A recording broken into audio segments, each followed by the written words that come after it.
from Google Classroom. We're going to finish the chapter up. All right. And so, like I said, I'm not testing over this. On Monday, I'll send out a video to introduce the chapter on Rome. I don't even know if we'll even get done with it or not. And we'll see how it goes. You know, the next pandemic, I think I'll have better time management skills. Yeah, I'm hoping. The next one. For the next one. So the last section here in chapter 4 talks about the rise of Alexander the Great. And so on Thursday, we were talking about the kind of the Peloponnesian War. That war mainly fought between what two Greek city-states? Athens and Sparta. Okay. So, and then you could say, you know, the Spartans are going to win the Peloponnesian War. The Athenians have to disband the Delian League.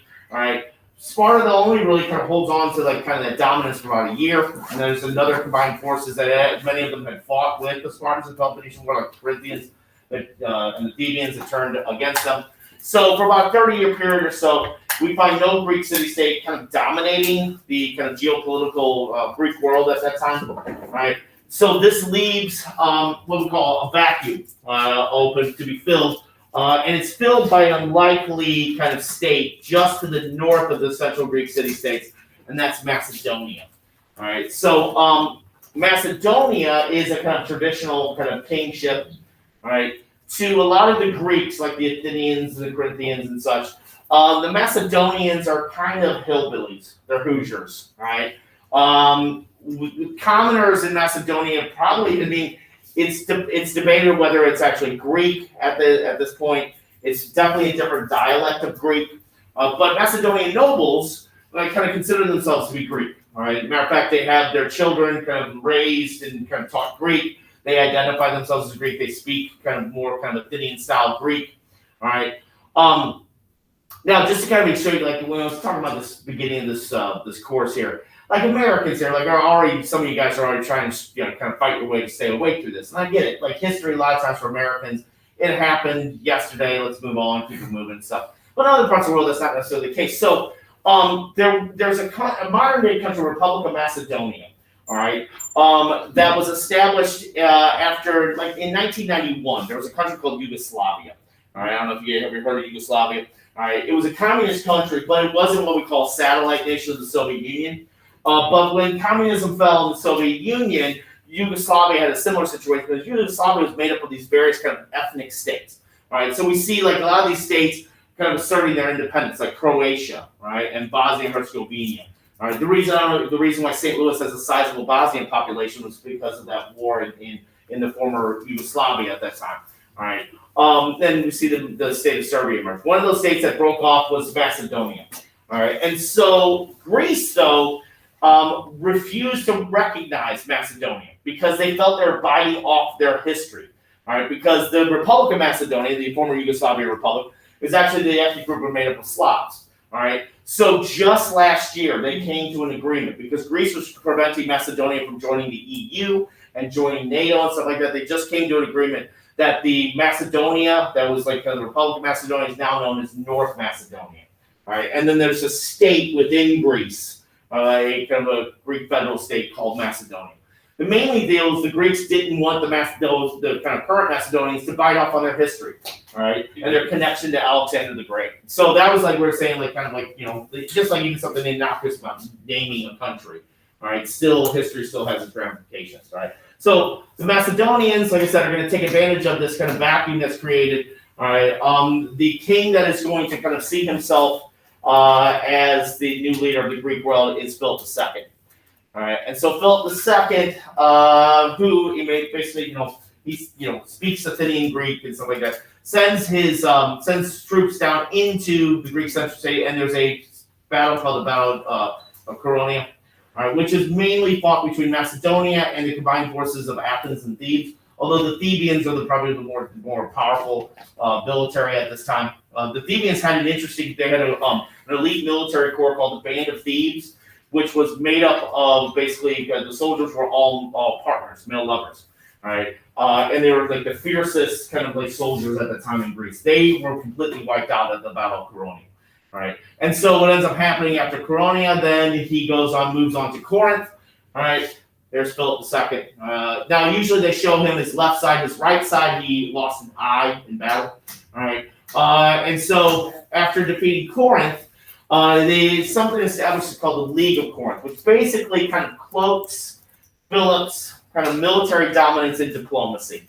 All right, so basically what the League of Corinth states is all these Greek city-states, Athens and Thebes and Corinth, all right, they can keep their forms of government, they can keep their lineageships and kingships or whatever, all right, but whenever Philip basically calls upon them, that they will fight for him, all right, so they agree on this, and mainly it's because Philip has this plan to conquer Persia, which is an audacious goal to say the least.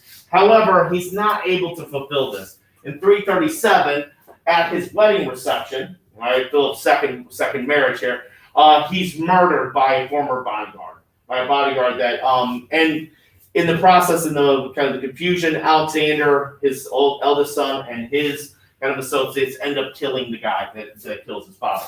There's some debate on whether Alexander had a hand in this, because there may have been a kind of a point where him and Philip had a famously kind of falling out. All right, but either way, after Philip dies, Alexander becomes the king of Macedonia. All right, so don't type this out because it's for my impending Alzheimer's. But Alexander becomes king at the age of 21. For even in the ancient times, that's pretty young. All right, and so he was like kind of groomed for this, though. His father groomed him in military matters. There was a famous story. I think it was the age of 10. He was able to basically break or kind of like domesticate this one horse that was called Bucephalus. That was essentially nobody could break, and that was his horse up until the time that the horse died. He was with him through all his conquest. As a matter of fact, he named a city, which is in now modern-day Pakistan, after his horse, Bucephalus. All right, and so he was also raised. He trained, like his teacher was Aristotle, who we talked about on Tuesday. He was super into the Iliad. Stories was that he actually had a worn copy of the Iliad tucked into his breastplate. Before he goes and takes on his father's kind of call to invade Persia, he goes and finds what they believe was the shield of Achilles. All right, and there's another story of him as he makes his way into Turkey. There was this thing called the Gordian knot, which was this big knot in the city of Gordia, which was in Phrygia, which essentially, if anybody was able to basically untie it, like basically loosen it up, they would be the conqueror of Asia. So nobody was able to tie it. It was all these multi-knots. So Alexander sees it, looks at it, and decides the best. There's no like real way to says how you have to do it. So this legend is he takes his sword and basically cuts it in half. All right, and so that becomes a legend where like Alexander's critical thinking skills, he's able to basically find a simple solution to complex problems. Whether that happened or not, again, is debatable, but it's an interesting legend. So he crosses over into Turkey, Asia Minor, with about 30,000 infantry, 5,000 cavalry. All right, and the first major battle with the Persians is at a river called the Granicus. So they call it the Battle of Granicus. Alexander and his kind of Macedonian Greek forces are taking on the Persians, led by their Shah, their king, Darius or Darius III. All right. After Granicus was 334, the next year, 333, the Battle of Issus. Essentially, basically, the Persians lose, the Achaemenid dynasty loses control of what is essentially Turkey, Asia Minor. All right, and this puts the Persians on almost a permanent kind of retreat, if you will. All right, so like I said, before Granicus, that was when he kind of split the Gordian knot, and the kind of prophecy was basically on its way there. All right, this is a mosaic that was discovered in a villa in Pompeii, in Italy, of the Battle of Issus. Up here is the first slide I showed you of Alexander, and there is Darius or Darius. He used with his infantry, he used that concept of the phalanx that we talked about. But his father had actually doubled the phalanx, 16 across and 16 deep. Right? And then he makes his way down through Phoenicia, sieges the city of Tyre, brings Phoenicia into the Greek sphere of influence, makes his way to Egypt, defeats the Persians in Egypt. There he's crowned pharaoh, and on top of that, he's told that he is a god, that he is the son of Zeus, if you will. Basically, this is where we see the connection of Amun, the kind of Egyptian deity, with Zeus. And that's where we start to see the term Amun Zeus start to emerge. All right. The story of him being the son of Zeus is also something that was a legend that was kind of created. His mother, Olympias, apparently was a big fan of mythology, all right, where his love of the Iliad and stuff came from. And so there was a story in which Philip was basically spying on his wife while she was in bed with a snake. all right, and she loves snakes and serpents and stuff like that. In that legend that ties in, remember we talked about Zeus and how he would appear and like as in different forms. In one of those stories, he appeared as a snake. The eye that Philip was peeping through there, the next battle that he engaged in, he lost it. All right, so that's where that legend kind of comes about. So keep in mind, he's about 23, 24 when he's told he's a god. All right, so that could go to your head a little bit, right? And he establishes the city of Alexandria, which we'll talk about later, the one in Egypt. Now, when he conquers places, he basically names 7 cities after himself. All right, 70 cities. Now, most of them are names have changed. All right, like the more famous one that was changed, Herat in Afghanistan. The only one that still keeps the name Alexandria is the one in Egypt that we'll talk about here a little bit later. All right, and then the battle that officially ends the Achaemenid dynasty of the Persian Empire is the Battle of Gaugamela, which is around 331 BC. This is fought in what is Kurdistan in northern Iraq. Just outside of the ancient city of Nineveh, which was the capital of the Assyrian Empire. All right. Actually, Darius tried to negotiate with Alexander, and then the negotiations broke down. After the second or third day of battle, Darius fled. He was heading east to try to garner up a military. He fled so quickly that he left his family there, because these families would go with him because they would have like encampments and stuff like that. So Alexander captured Darius's mother, wife, and daughters. But according to the histories, he treated them fairly. He treated them like royalty. All right. But after Gaugamela, essentially, this is the Persian Empire basically in retreat. And then Alexander's armies kind of conquered other cities like Babylon, Susa, and Persepolis, which was the Persian city built by Darius I. There, he kind of let his men blow off steam. All right. And in a drunken kind of like stupor, he allowed his men to basically kind of loot and pillage, and the city burnt. It was made of a lot of wood and stuff like that, so it quickly burnt. And later, historians claim that he kind of regretted that, but he justified it by saying that that was payback for the Persians burning Athens down in the Second Persian War, even though he wasn't Athenian per se. All right. And then after Persepolis, he heads east.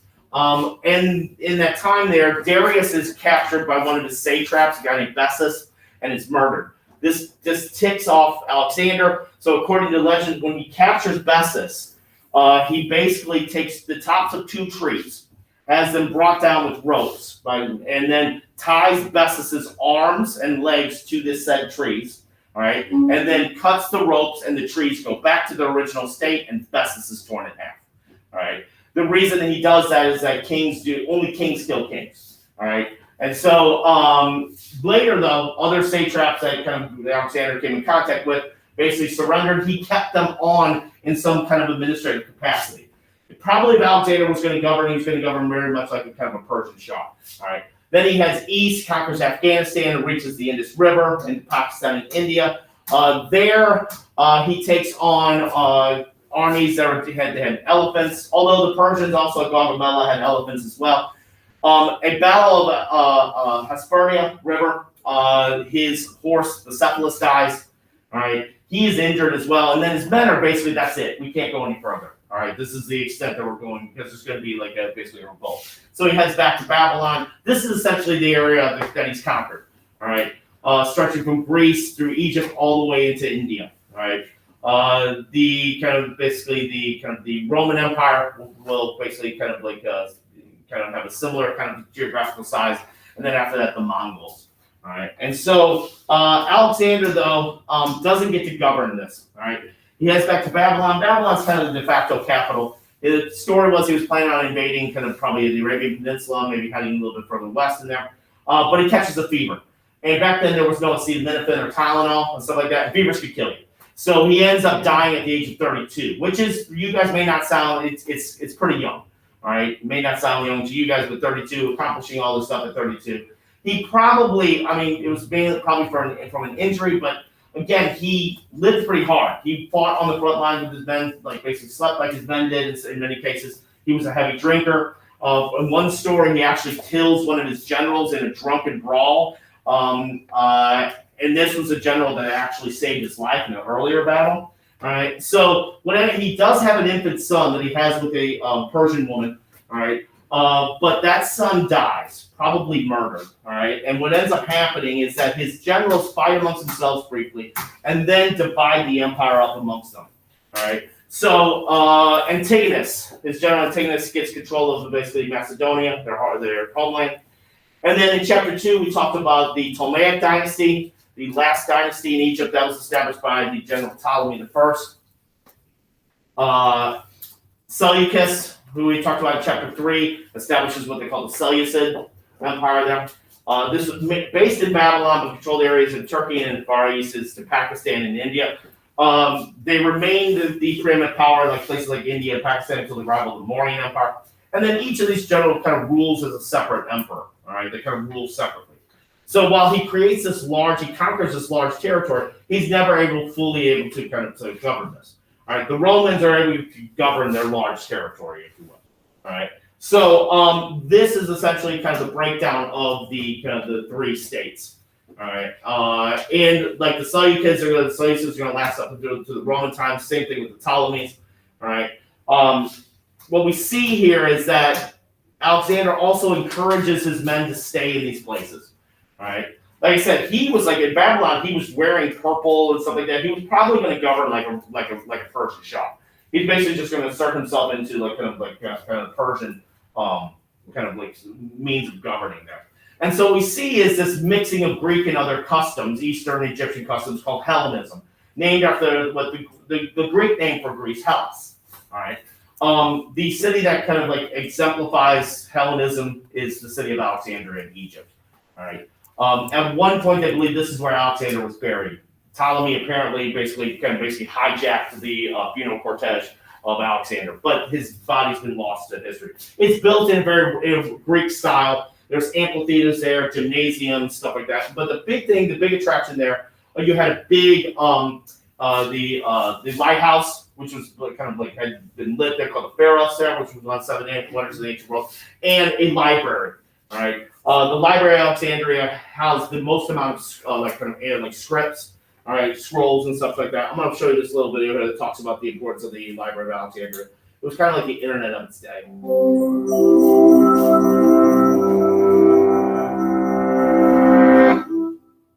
2,300 years ago, the rulers of Alexandria set out to fulfill one of humanity's most audacious goals: to collect all the knowledge in the world under one roof.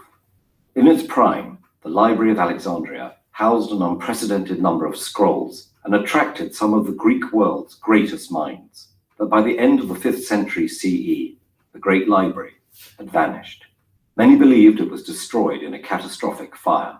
The truth of the library's rise and fall is much more complex.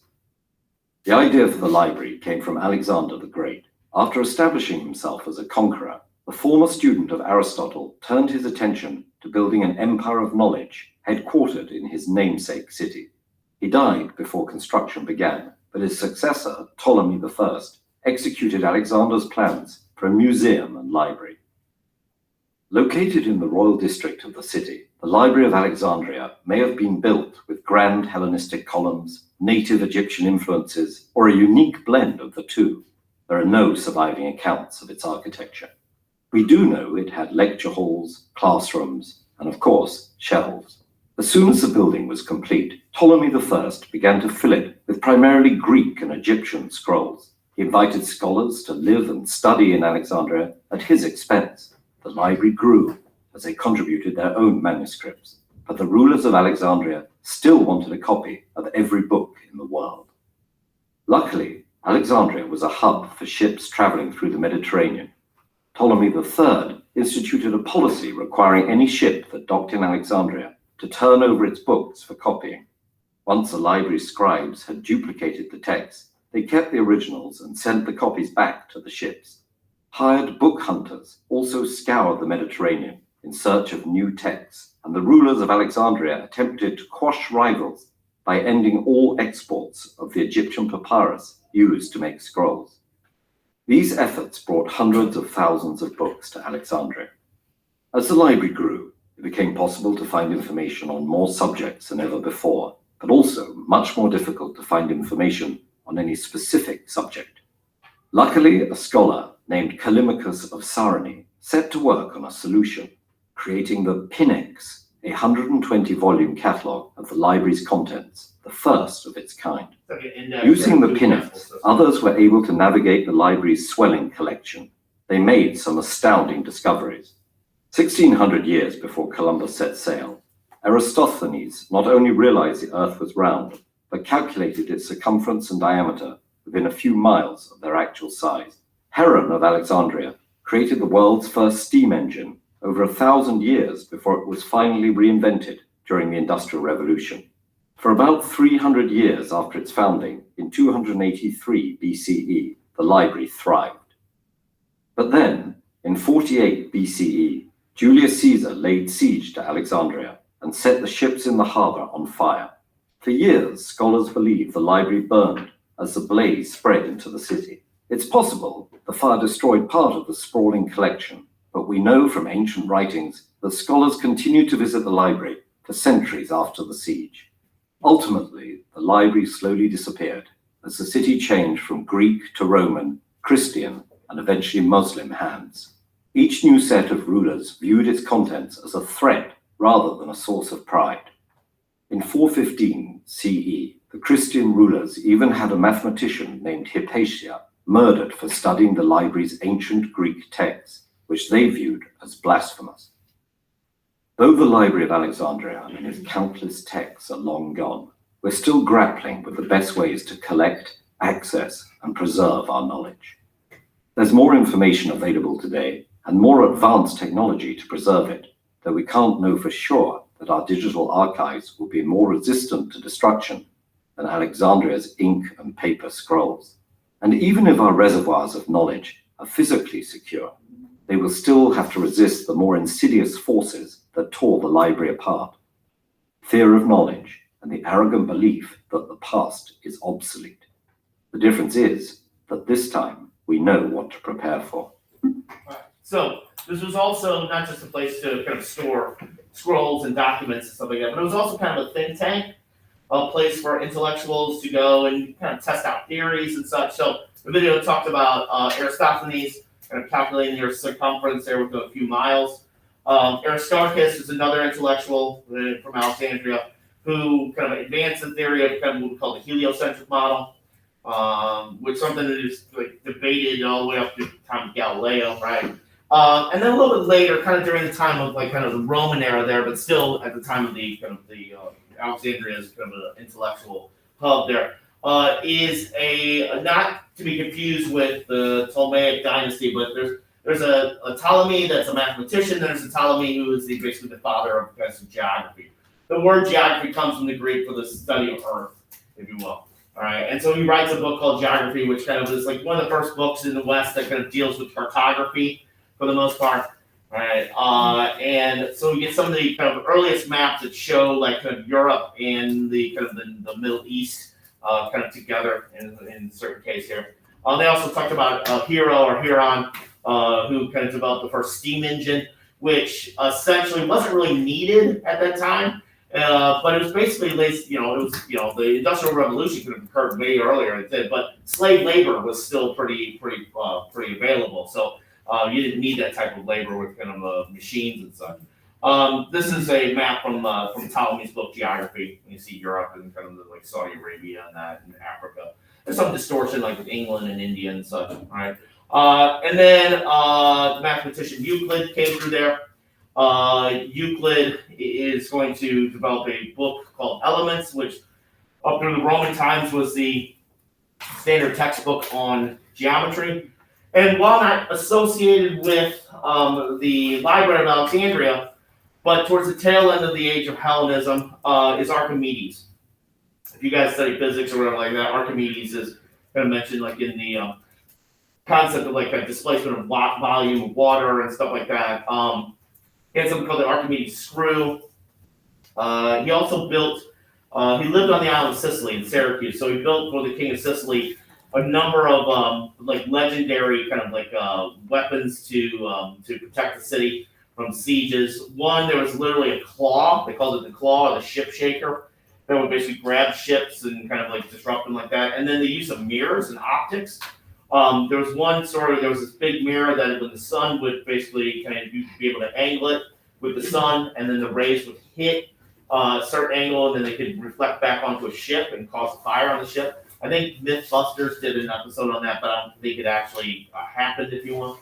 But like, there's something called the Archimedes principle here, when it talks about kind of volume of water, displacement of water. I'm gonna play this here. And from that is the kind of, you ever heard the term eureka? Ever heard the term eureka, which is Greek for I found it? It's usually associated with Archimedes, and this is the kind of the Archimedes principle.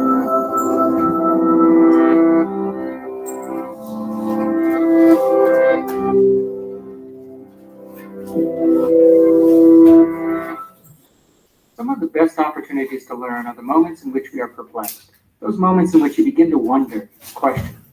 These moments have happened throughout history and have led to some truly amazing discoveries. Take this story, for example. There once was a fellow named Archimedes. He was born in 287 BC in the city of Syracuse in Sicily. He was a Greek mathematician, physicist, engineer, inventor, and astronomer. One day, Archimedes was summoned by the king of Sicily to investigate if he had been cheated by a goldsmith. The king said he had given a goldsmith the exact amount of gold needed to make a crown. However, when the crown was ready, the king suspected that the goldsmith cheated and slipped some silver into the crown, keeping some of the gold for himself. The king asked Archimedes to solve the problem, but there was a catch. He couldn't do any damage to the crown. One day, while taking his bath, Archimedes noticed that the water level in the bathtub rose and overflowed as he immersed himself into the tub. He suddenly realized that how much water was displaced depended on how much of his body was immersed. This discovery excited him so much that he jumped out of the tub and ran through the streets naked, shouting, "Eureka!" which comes from the ancient Greek meaning, "I found it." What did he find? Well, he found a way to solve the king's problem. You see, Archimedes needed to check the crown's density to see if it was the same as the density of pure gold.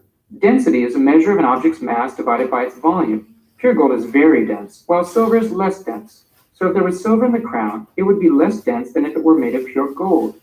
But no matter what it was made of, the crown would be the same shape, which means the same volume. So if Archimedes could measure the mass of the crown first and then measure its volume, he could find out how dense it was. But it is not easy to measure a crown's volume. It has an irregular shape that's different from a simple box or ball. You can't measure its sides and multiply it like you might for other shapes. The solution, Archimedes realized, was to give the crown a bath. By placing it in water and seeing how much water was displaced, he could measure the volume. Then he'd calculate the density of the crown. If the crown was less dense than pure gold, then the goldsmith most definitely cheated the king. When Archimedes went back to the king and did his test, the story says, he found that the goldsmith had indeed cheated the king and slipped some silver in. These days, using the way an object displaces water to measure volume is called Archimedes' principle. The next time you take a bath, you can see Archimedes' principle in action. And maybe you'll have a genius idea of your own. Now, Archimedes was actually killed during what we'll talk about, the Punic Wars next chapter, accidentally by a Roman soldier, although they were told not to harm him. All right, so tomorrow I'm going to send you guys out a worksheet over the stuff we talked about today.